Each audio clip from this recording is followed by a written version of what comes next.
Alhamdulillah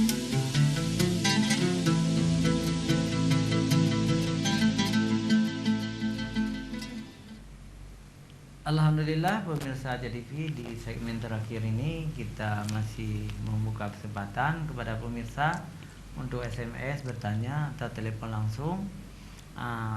Tapi sekarang kita kembalikan dulu kepada Tengku Haji Umar Rafsanjani. Kita ingin dengar dulu bagaimana sampai ilmu ini diberi nama tasawuf. Kalau akhlak itu sudah sangat terkenal, ihsan juga. Atau tasawuf itu ada bedanya dengan akhlak atau ihsan, atau bagaimana lah kira-kira supaya umat ini tahu. Silakan. Yeah. Dari segi amalan tidak ada beda, cuma namanya aja beda. Tasawuf, akhlak ataupun ihsan namanya yang saja yang beda mungkin.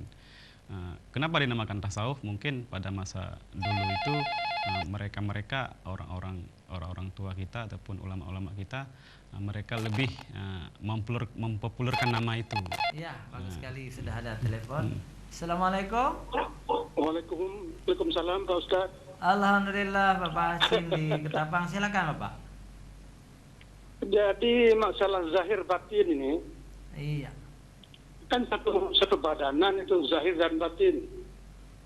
Jadi tidak tepatlah kalau zahir saja atau batin saja. Iya. Harus lahir dan batin ini.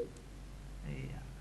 Kita sering juga mendengar bahwa kehebatan Islam itu tertutup oleh kelakuan umat Islam. Iya. Memang Islam hebat, tapi kalau umat Islam tidak menampakkan dirinya baik, tutur katanya, kerapiannya, yang lah, orang tidak akan mengenal Islam ini baik. Ini zahir batin ini mungkin perlu ditambah zahir saja. Yeah. Kemudian ada ucapan Pak Ustadz tadi, apalah arti sebuah nama. Nama ini penting Pak Ustadz. Yeah. Misalnya jangan memberi nama anak maisir, judi. Jadi atau warung tidak enak, warung nasi tidak enak, nah aja orang kenan. Malah perlu dipertanyakan juga mengapa orang Aceh memakai nama-nama dari sana itu. Hashimi misalnya, Rafsanjani tadi, yang pernah saya ingat itu entah Perdana Menteri Iran itu. Hashimi Rafsanjani nama saya. Nah ini ada apa latar belakang memakai nama-nama dari sana? Apa pernah belajar di sana? Apa orang tua dari sana? Jadi nama ini penting karena akan dipertanyakan orang. Terima kasih. Sementara itu saja. Assalamualaikum. Waalaikumsalam warahmatullahi wabarakatuh. Bapak Hasim dari Ketapang. Mungkin tidak perlu saya ulang lagi pertanyaannya, silakan. Ya. Makanya kita kasih judul hari ini, Islam itu jangan dilihat secara zahir, jadi itu harus komplit, lahir dan juga batin, di depan dan juga di belakang, di depan layar dan juga di belakang layar. Kita nggak boleh berpersepsi, mengambil kesimpulan hanya sekedar yang zahir saja itu. Sehingga dalam Islam dikatakan udkhulu fisilmi kafah, sempurna. Jadi sempurna itu masuk juga zahir dan batin. Jadi seperti itu. Berkaitan dengan nama tadi ya memang kita pun tidak menganggap itu kaidah umum. Kan saya katakan di antara alasan orang apalah arti sebuah nama. Bukan berarti nggak penting, penting sekali nama kan, karena nama itu kan di antara ucapan itu adalah doa. Maka kita berdoa seolah-olah sesuai dengan nama kita baik, maka akhlak dan perilaku kita pun baik. Berkaitan nama Rafsanjani itu, saya secara keturunan tidak ada kaitan dengan Iran ataupun tidak ada kaitan dengan Syiah. Dan saya pun merasa seperti Pak Hashim juga seperti itu. Beliau nggak ada kaitan dengan Syiah, Hashimi, Rafsanjani, bukan. Nah, kenapa nama saya ada Rafsanjani? Seharusnya kan Umar udah cukup, itu kan. Umar, nama ayah saya Abdullah, jadi Umar Abdullah. Nah, sekarang udah bertambah Umar Rafsanjani Abdullah kalau di paspor itu.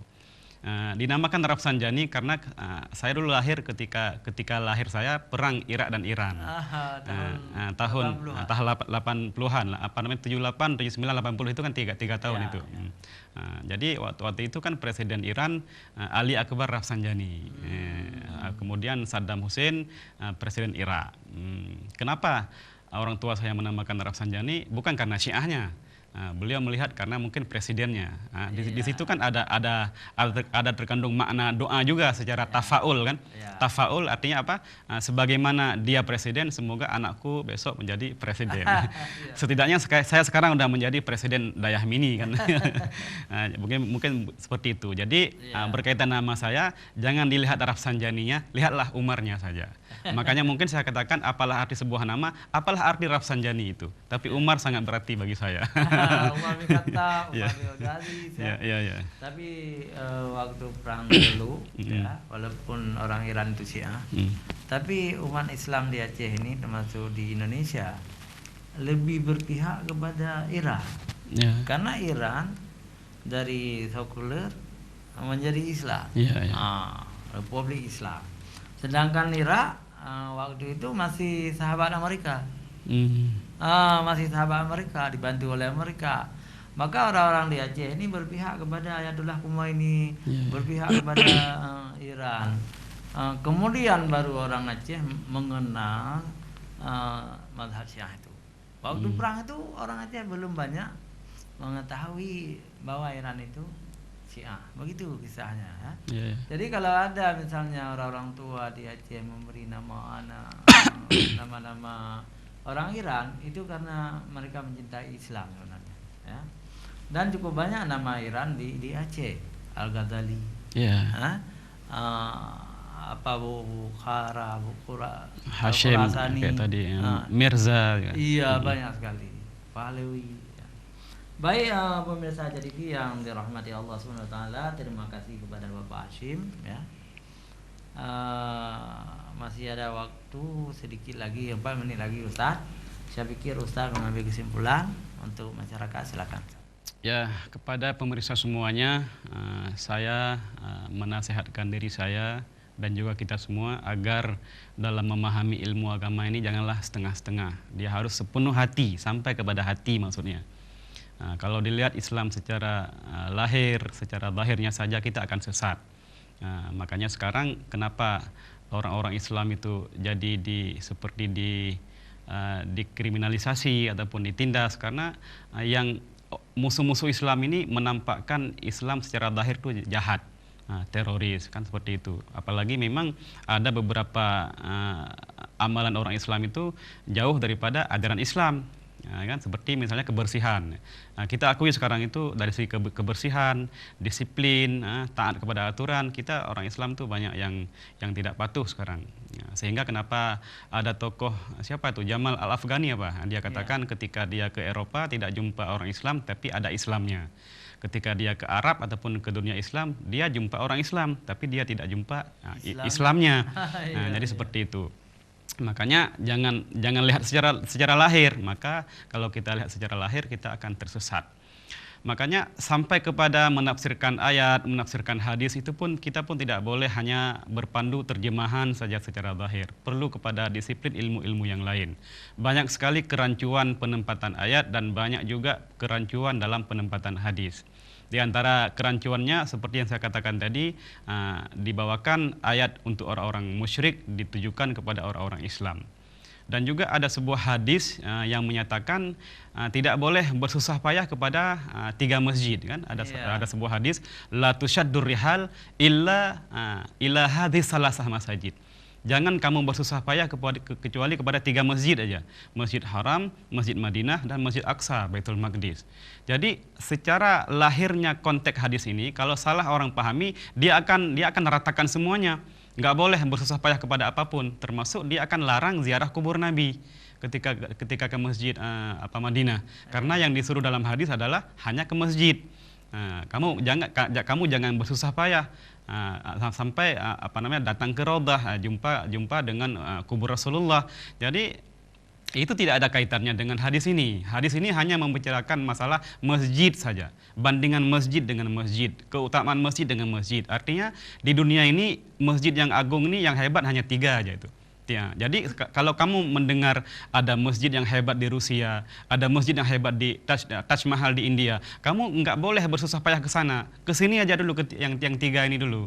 Nah, jadi nggak ada kaitan dengan kubur, nggak ada kaitan dengan guru, dengan orang-orang yang kita dituntut juga bersusah payah menjumpai guru, menjumpai orang tua. Nah, ziarah ke kubur itu kan ada panduan dalam Islam kita. Jadi jangan pakai hadis ini untuk haram ziarah kubur. Nah, mungkin seperti itu kepada jamaah dan pemirsa sekalian, agar kita sangat berhati-hati dalam memahami apalagi mengamalkan ilmu Islam ini. Jangan lihat secara zahir, tapi juga zahir dan batin, seperti itu Bapak.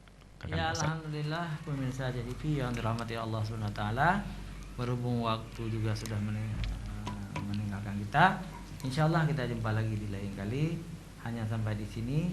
Billahi taufiq wal hidayah. Wassalamualaikum warahmatullahi wabarakatuh. Waalaikumsalam warahmatullahi wabarakatuh.